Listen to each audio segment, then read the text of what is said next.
देवानां च ऋषीणां च गुरुमकाञ्चन सन्निभं बुद्धिभूतं त्रिलोकेशं तं नमामि बृहस्पतिं।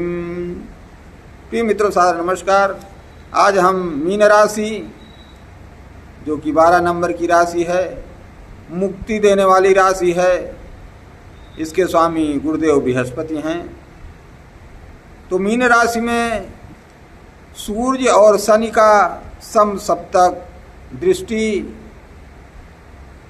क्या फल प्रदान करेगी मीन राशि वालों को। तो मीन राशि के लग्न में ही, मीन राशि में ही शनिदेव विराजमान है और उनके सामने सूर्य देव विराजमान है। तो दोनों सप्तम दृष्टि से एक दूसरे को देख रहे हैं। सूर्य और शनि पिता पुत्र हैं तो पिता पुत्र, लेकिन दोनों में बनती नहीं है। वैसे भी कोई कितना भी राजा हो, सूर्य भगवान राजा हैं, लेकिन शनिदेव समझते नहीं हैं उनको। तो वही स्थिति बनी हुई है यहाँ पर भी। चंद्रमा और बुध हैं एक दूसरे। अब चंद्रमा भले ध्यान, पिता जो है वो बड़ा होकर के भी अपना बड़प्पन दिखाता है, लेकिन पुत्र तो बुधदेव तो मानते ही नहीं हैं। तो वही चीज़ यहाँ पर है। तो शनि और सूर्य की दृष्टि, शनि जो है वो गुरुदेव का बल पाए हुए हैं और सूर्य देव बुध का बल प्राप्त किए हुए हैं। तो शनिदेव जो है वो चतुर्थ श्रेणी के कर्मचारियों के कारक हैं। शनि और सूर्य जब आमने सामने होते हैं तो ऐसी दृष्टि में अपने मालिक से नौकर की नहीं बनेगी, जीवन साथी से पति और पत्नी में नहीं बनेगी, पिता और पुत्र में मतभेद हो जाएंगे। आप परिवार के पीछे भागेंगे, लेकिन परिवार के लोग हैं कि आपका ध्यान ही नहीं देंगे। तो ये चीज़ ध्यान रखना है हमें।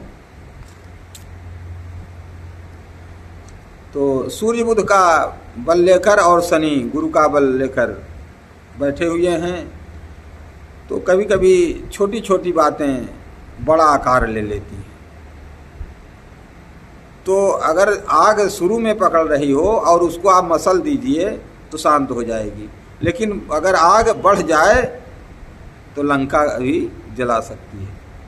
तो ध्यान रखें, छोटी छोटी बातों को इग्नोर कीजिए। पति पत्नी में कोई झगड़ा नहीं होती है, केवल मिसअंडरस्टैंडिंग हो जाती है दूसरों के कारण, अपने कारण नहीं। थर्ड पर्सन अगर बीच में आ जाता है, जो आग में घी डालने का काम करता है। तो कुछ लोग होते हैं जो आकर के आपके जीवन में कान में जहर घोलते हैं।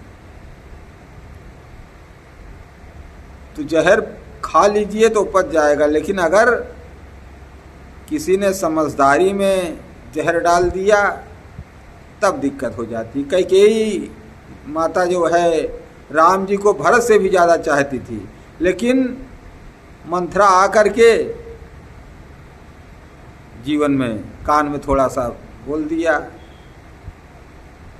कि अगर राम जी राजा बन जाएंगे तो तुम्हें बाहरी नौकरानी की तरह रहना पड़ेगा, जेल में डाल दिया जाएगा।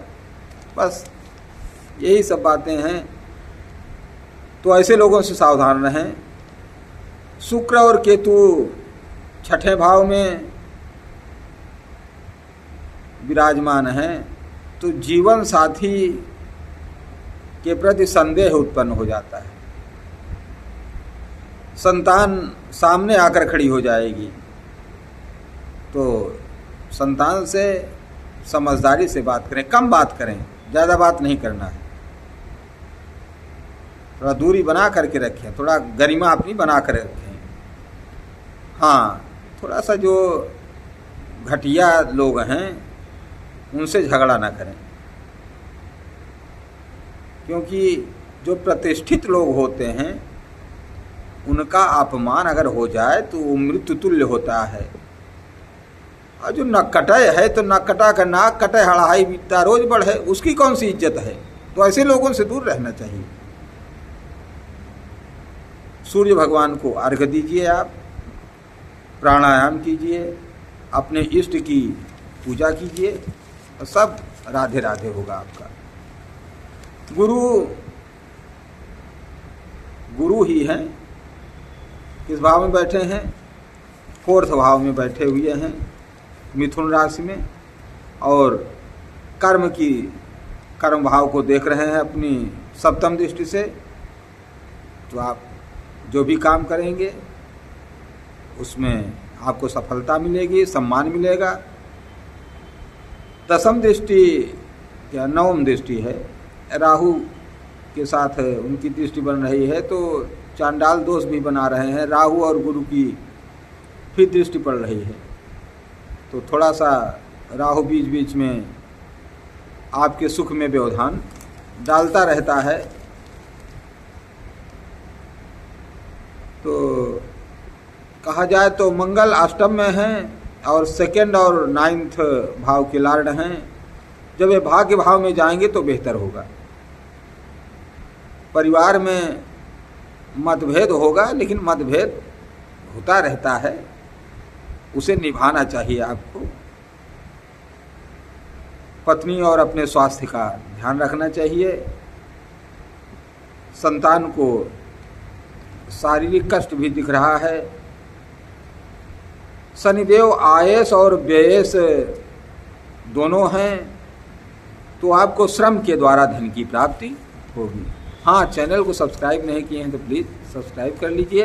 अच्छा लगे तो लाइक कर दें और नहीं तो इग्नोर कर दें। हर हर महादेव। जय श्री कृष्ण, जय श्री राधे, जय दुर्गे माता।